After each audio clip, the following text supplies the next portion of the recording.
Hi all, I have nothing but praise for Agadmator on YouTube. He has taken over YouTube chess. I would say personality of the year for last year, 2019. Every video seems to get hundreds of thousands of views.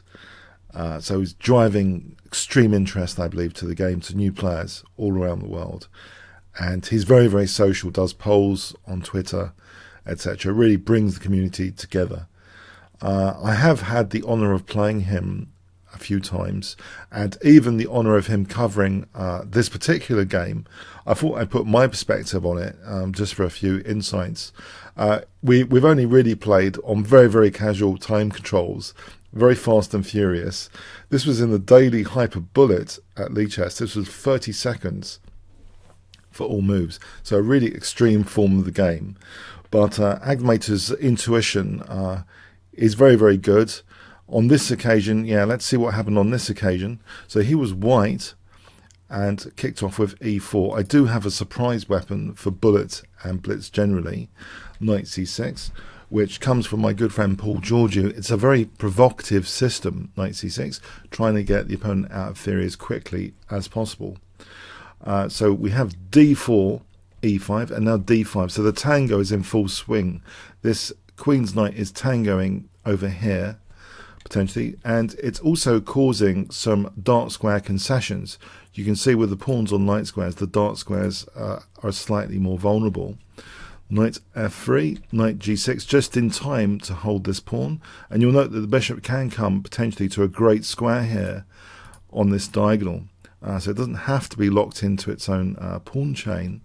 We see bishop c4, knight f6, knight c3, and the bishop does come to that square.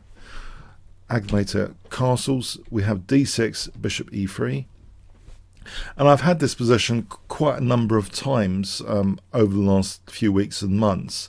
And I've been experimenting with the move b6 here. At the time of this game in 2017, I actually played a6, and actually reflecting now, I think actually maybe this has quite a good dynamic point as well, because it still reserves the possibility of b5 later and b4 to maybe kick this knight and weaken e4, and the double pawns here might not be such a big issue. One thing about them is that, maybe later knight e8, if once black castles, knight e8 to d6 is going to be a nice blockade square. So actually Agadmator does take on c5, and I've got the double pawns, but I've got a potentially good blockade square. He very dynamically plays d6 here.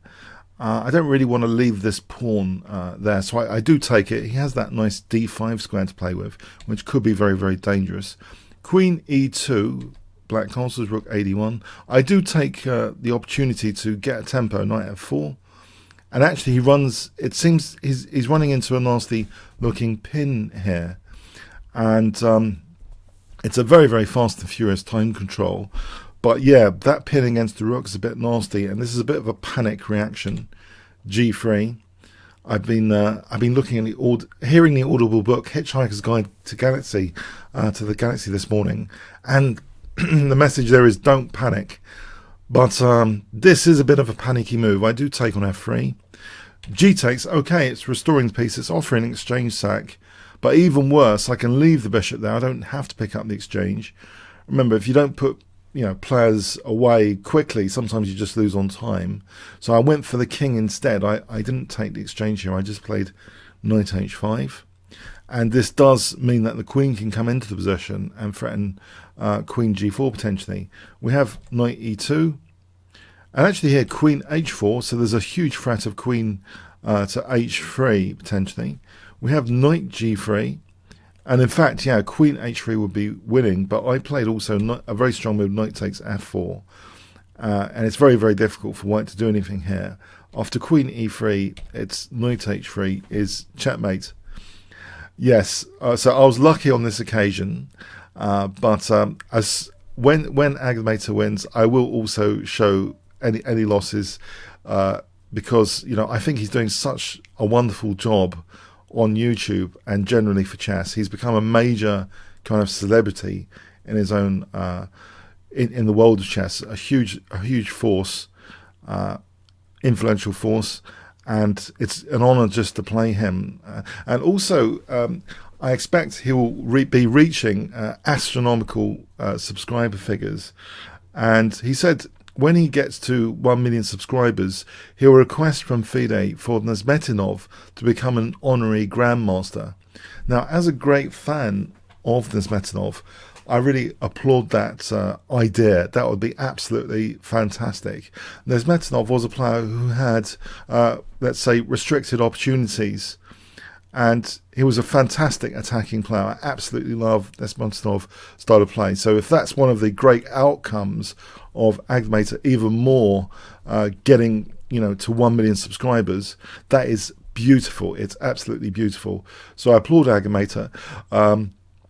I apologise for the perhaps slightly, if there was a loss, I'd post it. But this was a game he had covered, so I thought I should cover it back as well, just from my point of view. But this system's actually quite dangerous and probably worthy of consideration at the faster time controls if you want to surprise your opponents with the Tango.